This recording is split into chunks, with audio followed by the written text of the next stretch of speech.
Thank you, Jace, and thanks to Jefferies for organizing this great conference. It's wonderful to reconvene in person after a long period. So I'm happy to be here to present to you Gain Therapeutics and what we're up to. Let's see if it works. Here we go. We're a publicly traded company, so I will be making forward-looking statements today. There are risks about these forward-looking statements that we have described in detail in our SEC filings, so please read up on those and keep them in mind as you make investment decisions. Gain Therapeutics is essentially focused around three areas of expertise and competence. One is the computational drug discovery platform that we have established, that our Chief Technology Officer has developed over a period of 10 years, and that we have applied to generate the entirety of our product pipeline. The platform is particularly suited to identify novel targets, binding sites on proteins of interest that are involved in a disease, and to identify small molecule binders that then interact with these binding sites. And it's particularly suited to identify allosteric binding sites, and I'll talk about that as well a little later in the presentation. And then the third leg that we're standing on is our robust product pipeline. We have two lead programs, one in Parkinson's disease that I will talk about in this presentation, but also one in Gaucher disease that's related. You'll hear about that in a few minutes. And both of them are moving towards the clinic over the upcoming period. We have global partnerships. We have a strong network of academic collaborators, but also a partnership with Centalis Pharmaceuticals on a drug discovery program in oncology, where we are applying our platform to identify targets, binding sites, and small molecules together with Centalis. Strong management team. The company is quite young, was established in 2017, but all of us on the management team have been in other places before, and so the accumulated experience is actually quite impressive, and we'll bring that to bear for the company. And as I mentioned, we have the lead programs moving into the clinic in the upcoming period. In terms of value generation opportunities, there are really two prongs that we're focusing on. One is our discovery platform, our CTIX discovery platform. It's one that we have used, as I mentioned, to generate our existing pipeline. We continue to apply it to generate additional pipeline programs for ourselves, but we're also using that pipeline in collaborations with pharmaceutical companies. I just mentioned Centalis before as a drug discovery tool, drug discovery collaboration with these pharma companies, and it's a heavy effort, a heavy focus of our business development efforts as well. The other area of value generation is our programs, the pipeline, and here a bit more detail, a bit larger for all of you to see. I did mention the Parkinson's program. It's focused on a genetically caused this form of Parkinson's disease. It's the relevant gene is GBA1, and the mutation of the GBA1, and which is the origin of Parkinson's symptoms in this patient group. A similar mutation is also applicable for our Gaucher disease program, which is how these programs are very closely related. So also focused on a GBA1 gene mutation. We have additional programs in lysosomal storage disorders, a program in metabolic diseases, specifically liver and lung. And then we have discovery efforts in oncology. As you can see from the breadth and range of these programs, it is all based on our platform that really has applications across all therapeutic areas. The platform is a physics-based and structure-based platform, so it's technically not artificial intelligence where you have to rely on a lot of existing information to be absorbed and then processed. we're using a physics-based approach. So we're looking at the protein itself and the structure, and identify binding sites with our algorithms on those proteins. So what we start out with is the target protein, and we just need the structure of the protein. That can either be an experimentally derived structure through whatever experimental methods are available to identify protein structures. We also can use predicted structures. So AlphaFold, for example, is that open source database of protein structure predictions that is accessible to everybody, really has opened up the entire universe of human proteins that are now available to us for use in our platform, in our drug discovery efforts. The first step in the platform, in the drug discovery, applying CTIX to drug discovery is the binding site identification.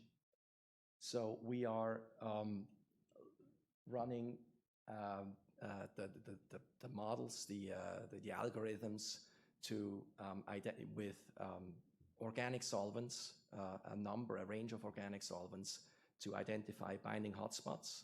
We analyze those binding hotspots at an atomic level to identify the binding sites that are most suitable for pharmaceutical intervention. And then we apply the platform to do a virtual screening program of about 10 million compounds, and that's in step 2 here, to identify binders, to small molecule binders to those hotspots and binding sites that we have identified. We use about 10 million compounds to run that screen. Of those 10 million, we typically take about 100 compounds then into experimental validation, which is a very important step, because all the predictions that you can make with a computer model ultimately are only valid if you can actually confirm them in real-life experiments. And that's what we're doing in our labs in Barcelona. So we take about 100 molecules per screening run on a particular protein, do the experimental validation, confirm the binding, confirm the effect of the small molecule on the protein, and then take that into further traditional development process. The platform is highly efficient and effective, so it takes us only 1 to 2 weeks to identify, to getting from a protein structure to having identified binding sites. And these are binding sites that have never been seen before. These are all novel binding sites. Takes 1 to 2 weeks to come up with suitable binding sites on a protein. We then run the virtual screening process that takes 3, maybe 4 weeks. And then the experimental validation, assuming the assays are all up and running, takes 2 to 3 weeks. And so the output of the platform is about 14%, is a hit rate of about 14%. When we're talking about hit rate, this is not sort of a virtual hit rate. It is 14% of the 100 molecules that we're testing experimentally are actual binders and have an actual effect on the protein, and then serve as the basis for further development, characterization, lead series creation, and so forth, medicinal chemistry. That compares, if you're looking at traditional methods, high throughput screening takes maybe 18 months to 2 years to set it up, to run the screening, then to remove all the false positives that are generated through high throughput screening campaign, and then you end up with a hit rate of 0.1%. We do the same thing in less than 3 months and have a 100-fold increase in terms of the output that we get from the platform. A bit more specifically, there's a lot of people who are in computational drug discovery. We have several areas where we are differentiated from other companies. We're using molecular dynamics mix simulations, where we're using a range of organic solvents to probe the protein surface to identify where these solvents interact with the protein surface. That then allows us to create sort of a density map of interactions. We then go through a process of analyzing these interactions and make quantitative predictions down to an atomic level about what binds where on a particular protein surface. And that allows us to really identify the binding sites that are most suitable for pharmaceutical intervention. And then in the virtual screening phase, we're going through the typical sort of docking analysis, so looking at how molecules bind.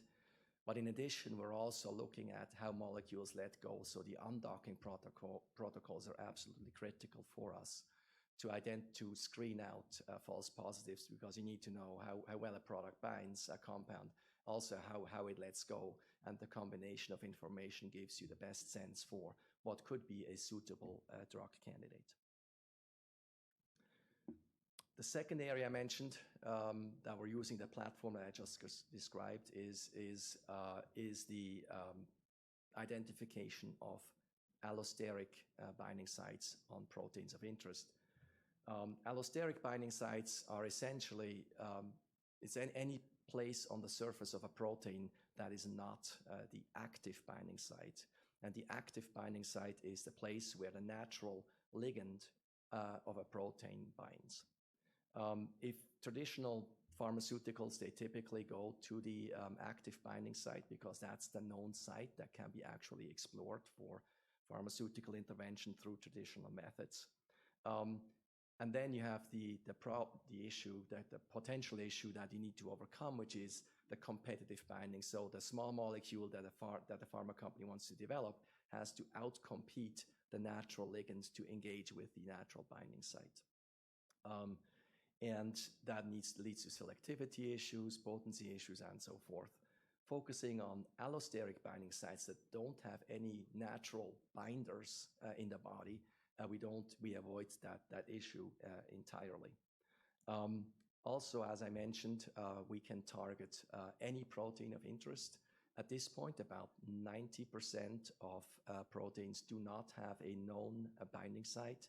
And with our platform technology, with CTIX, we're scanning the entire surface of the protein and are able to identify binding sites on proteins that don't otherwise have any place else that is known, that is suitable for binding.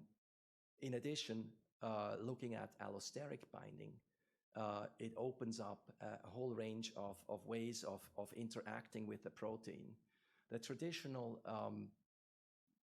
approach of binding to the active binding site, you essentially have either an activation of the protein or you're looking to inhibit the protein activity. So it's activation or inhibition.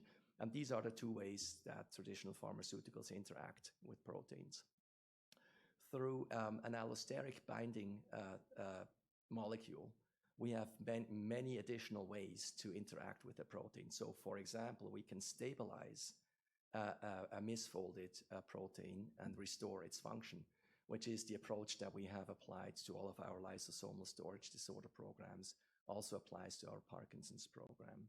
We can also then look at destabilizing, doing the opposite, destabilizing the protein. So as we're looking at molecules that bind to the protein, it's a molecular dynamic simulation, so the protein moves about.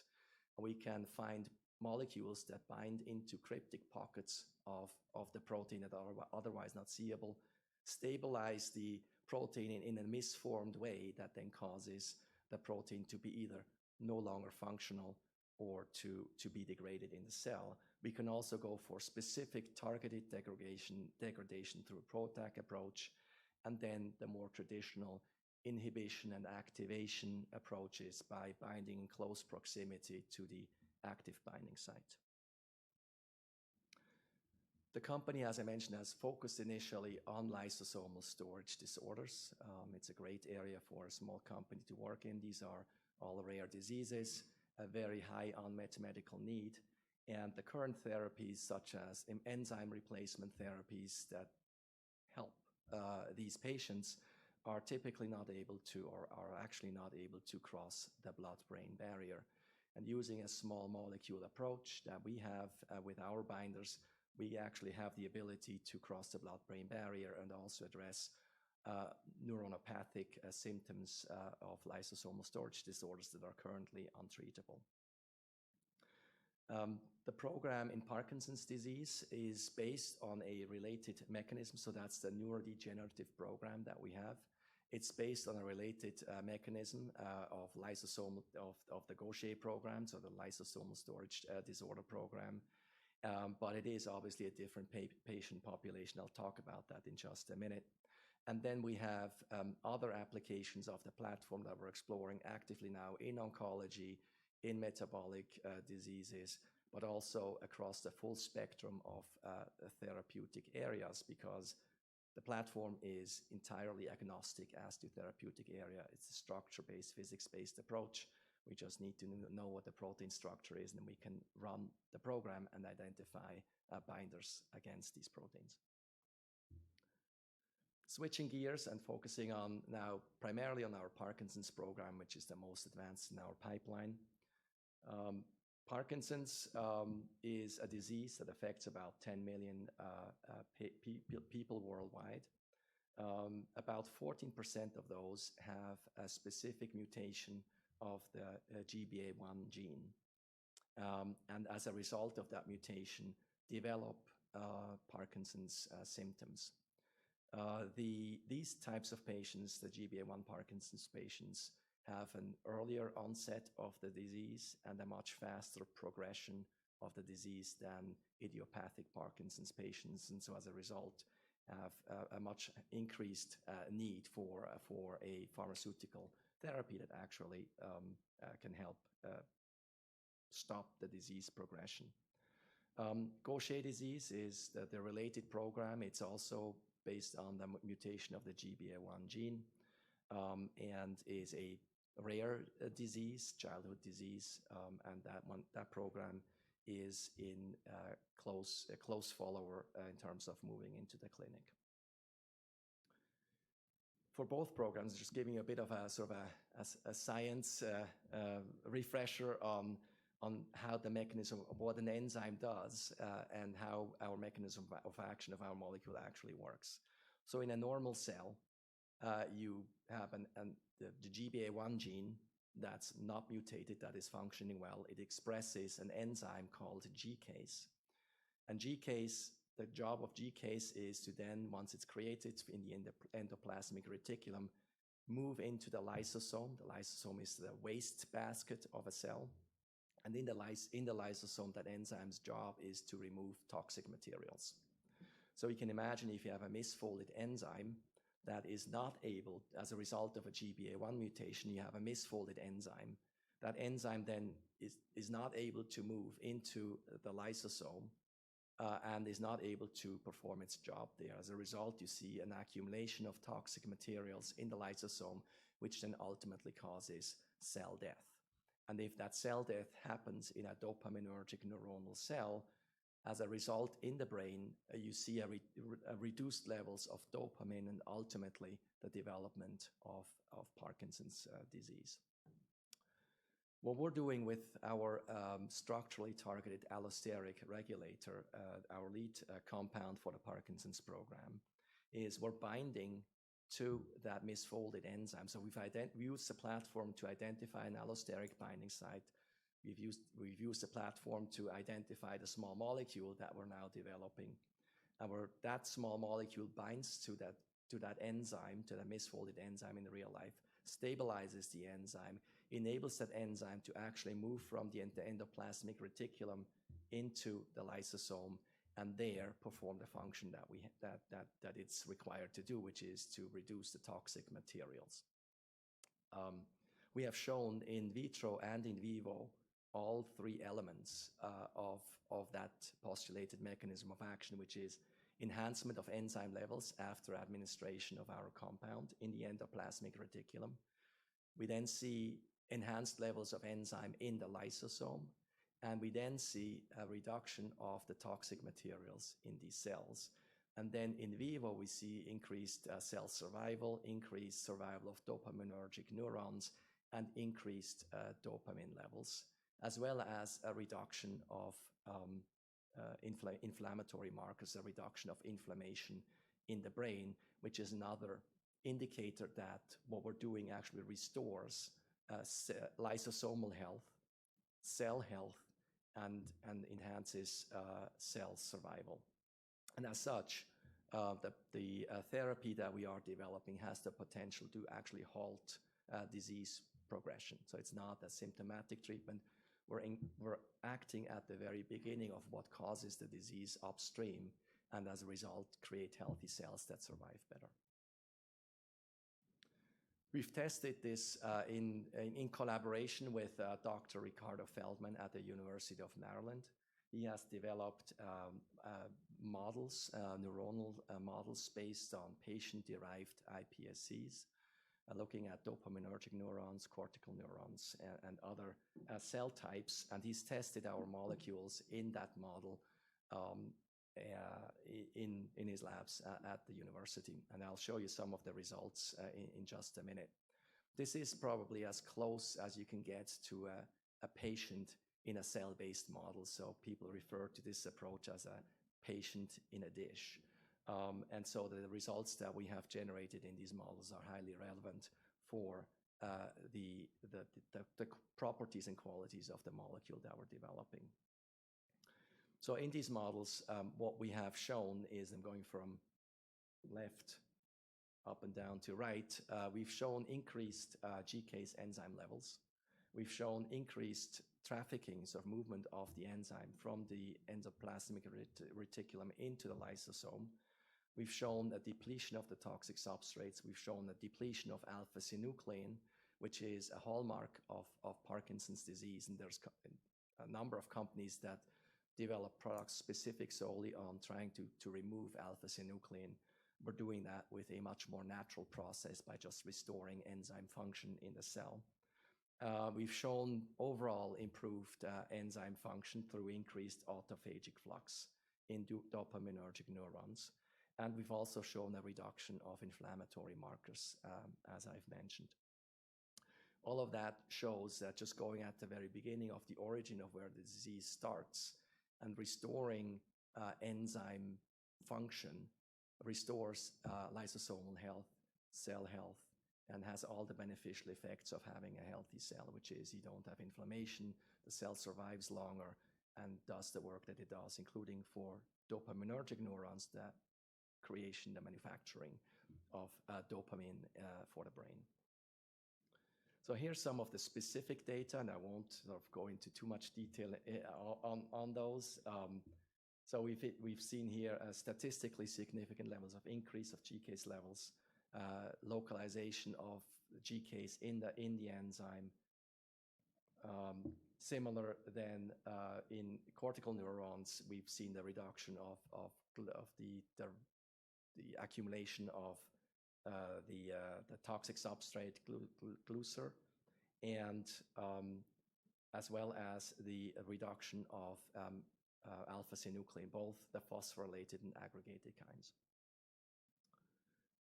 And here, in conclusion of the cell-based data, we've seen the very comparable effects and the results of a reduction also in the inflammatory markers, so restoring cell health as an indicator of restoring cell health. We also have run a number of animal models. I'm going to just show you the Rotenone Rat Model. Rotenone is, that's a proof of concept in vivo study that we've done. Rotenone is essentially, it's a herbicide that if administered to an animal causes Parkinson's-like effects and symptoms. And so the test then is you have a control, a healthy animal, you have a series of animals that have been affected with Rotenone and are sick, and then you treat a number of these rats with our molecule. And what we have shown in these animals is very consistent with what we've shown in the cells, in that we're depleting the toxic materials, and we're improving neuronal activity. And then now in animals, we can also observe the locomotion, Parkinson's being a movement disorder, and we see improvement in locomotion in these animals as well. Here a bit of the data on that, specifically on alpha-synuclein, as I mentioned, a key biomarker for the development of Parkinson's disease. And we've seen a statistically significant reduction in animals, in these Rotenone injured animals, through the administration of our molecule. Similar then for the inflammatory markers on the very right, IBA1 being such a marker. But more importantly to me is the tyrosine hydroxylase staining. That's an indicator of dopaminergic neurons, cell survival. And then the related effect of increased dopamine levels, and you see on both fronts, administering our lead compound to injured rats, Rotenone injured rats, has actually statistically significant effect of improving the survival of dopaminergic neurons and increasing dopamine production. And here's the, let's see if now, unfortunately, my tech has left. Oh, no, you're still there, sorry. Can you run the video here? And you need to click on all three to make it work. So on the left, you have the vehicle control, meaning the healthy rat. In the middle, you have the rat injured with rotenone, and on the right, you have the rotenone injured rat that has been treated with our compound. And as you can see, the vehicle, the control, and the treated rat behave very comparably in terms of their movement in this box, whereas the rotenone injured rat that has not been benefited from a treatment is actually very slow. And if you're looking at the tracing map on the right, there you can see sort of very comparable traces on top for the vehicle and at the bottom for the treated rat, whereas the middle rat, in the middle, the injured rat that has not been treated has a lot less movement, including the walking around as well as the rearing and getting up on the hind legs, which is for us the first real evidence in vivo of the activity, the desired activity of our lead compound in a proof of concept animal model. So based on these very encouraging data, we're actually very happy to move forward with that program, the Parkinson's program, and take that into the clinic in the upcoming period. We continue to focus on our platform, look to exploit that platform both internally for creating our own programs, but also to generate value through partnerships. Focusing on allostery, which is a novel, relatively recent focus area of pharmaceutical development, mainly because previously you weren't able to identify allosteric binding sites in a very directed way, and we can do that with our platform. And then we're looking at exploiting our platform, our programs, our pipeline, both by progressing them ourselves, but looking at partnering opportunities for those programs. With that, I'm happy to conclude. Thank you for your attention, and if you have any questions, happy to take them after.